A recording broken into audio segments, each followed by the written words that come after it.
Voici un tutoriel pour créer un questionnaire en ligne avec l'application Quizzes. Quizzes permet de créer des questionnaires en ligne à choix de réponse. Ces questionnaires-là peuvent être joués en ligne avec les élèves ou encore envoyés en devoir à la maison. Ce qui est bien de Quizzes, c'est aussi qu'on peut faire une recherche parmi des questionnaires déjà existants et on peut les utiliser en entier ou simplement utiliser certaines questions. Donc, pour créer un questionnaire, on va sur le site de Quizzes, on s'identifie et par la suite, on vient cliquer sur le bouton Create New Quiz. Une fenêtre va apparaître.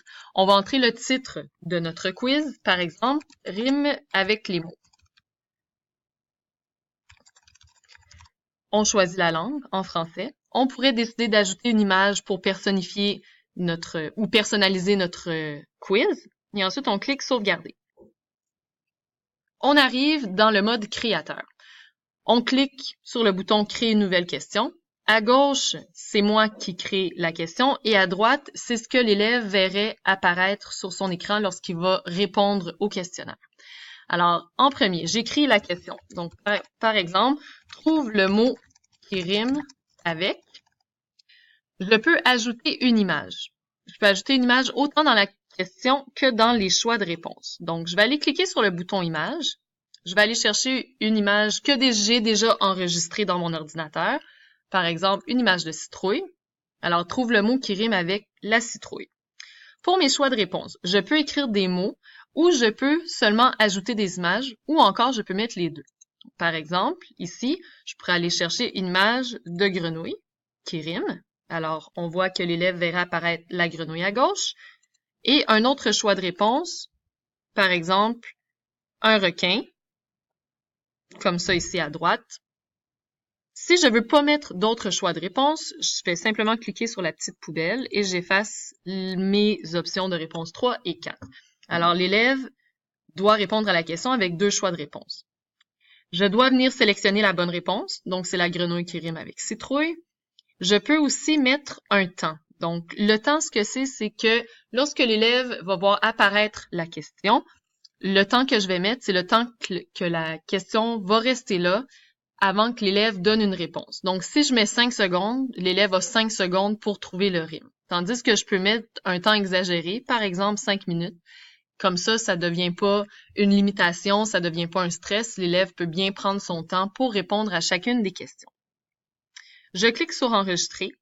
Ma première question est créée. On voit que la bonne réponse a été sélectionnée avec le petit bouton vert.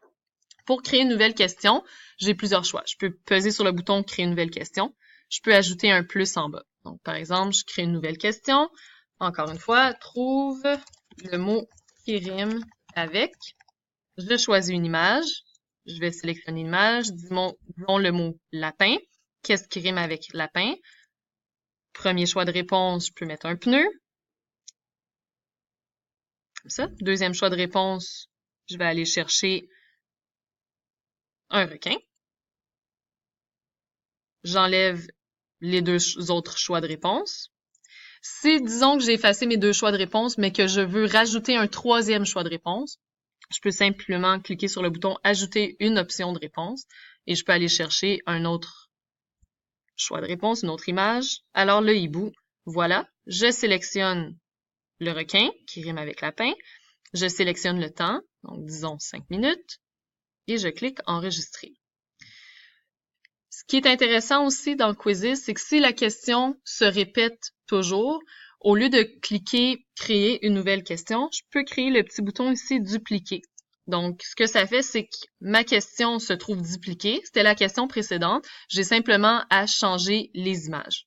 Si je veux pas cette question-là, je fais « Annuler », tout simplement. Donc, j'ai ma question 1 et j'ai ma prochaine question ici. Lorsque j'ai terminé mon quiz, je peux ajouter des questions comme ça à l'infini, plus ou moins. Lorsque j'ai fini mon quiz, je clique sur le bouton en haut à droite « Fini quiz » et on va me demander des détails sur mon quiz pour aider les autres utilisateurs à venir chercher ce quiz-là. Donc, par exemple, ici, les rimes, disons que c'est de la maternelle, une activité qui est suggérée de la maternelle, disons, à la 2e année. Et ensuite, je sélectionne un sujet, donc les langues, en français. J'enregistre les détails. Et voilà, mon quiz est créé, tout simplement.